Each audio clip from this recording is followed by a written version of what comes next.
দীর্ঘদিন ধরে স্কুলে আসেন না টিআইসি, মিড ডে মিলের হিসেবে গরমিল। স্কুলের বিভিন্ন দুর্নীতির সঙ্গে যুক্ত এমন নানান অভিযোগ তুলে পুরনো টিআইসিকে বদল করে নতুন টিআইসিকে দায়িত্ব দেওয়া হলো মালদার কালিয়াচক 1 ব্লকের দারিয়াপুর বাইশি হাই মাদ্রাসায়।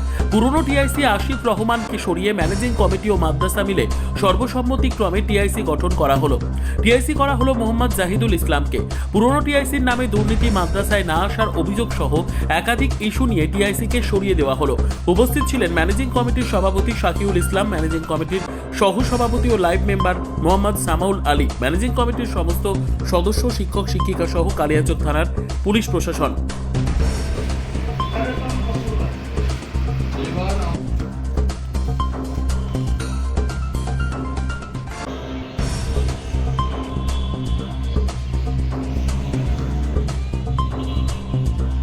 দারিয়াপুর বাইশে হাই মাদ্রাসা দুর্নীতিগ্রস্ত। অনেক দিন থেকে টিআইসি স্কুলে আসে না, স্কুলের অনেক টাকা লোপাট করছে, মিড ডে মিলের হিসাব নেয়, ছাত্রভর্তি ফি অনেক বেশি।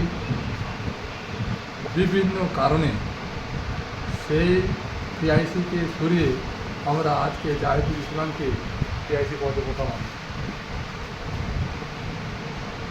স্কুলে কতজন ছাত্রছাত্রী রয়েছে স্কুলে আপনাদের? 4000।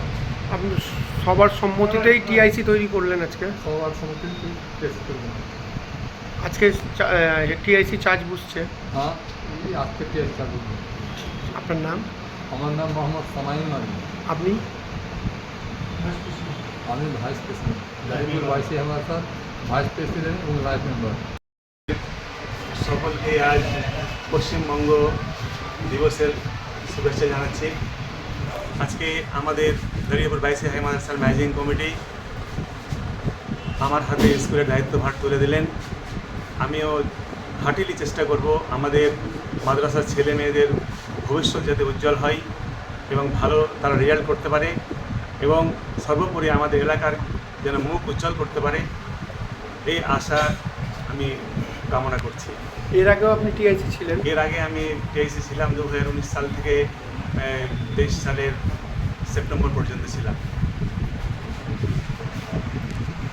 কি জন্য টিআইসি চেঞ্জ হচ্ছে, কি মনে হচ্ছে? কতটা আমি দেখতে পাচ্ছি যে এই টিআইসি আমাকে সরানোর 3 বছরের মধ্যে সে কোনো দিন সঠিক টাইমে স্কুলে আসেন এবং স্কুল না এসে 5 দিন 7 দিন একসঙ্গে সাইন করে আর নিজেকে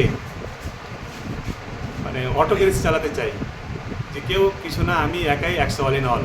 কমিটিকে সবসময় ছোটো জগন্নাথ ভাবে, কমিটি কিছুই না, আমার কিছুই করতে পারবে না, এইভাবে সেই স্কুলটাকে আজকে আইসিইউতে নিয়ে চলে গেছে। এমন অবস্থা, 3 দিন থেকে স্কুল খুলেছে কিন্তু উপরের ফ্যানগুলো এখন পর্যন্ত ঠিক হয়নি।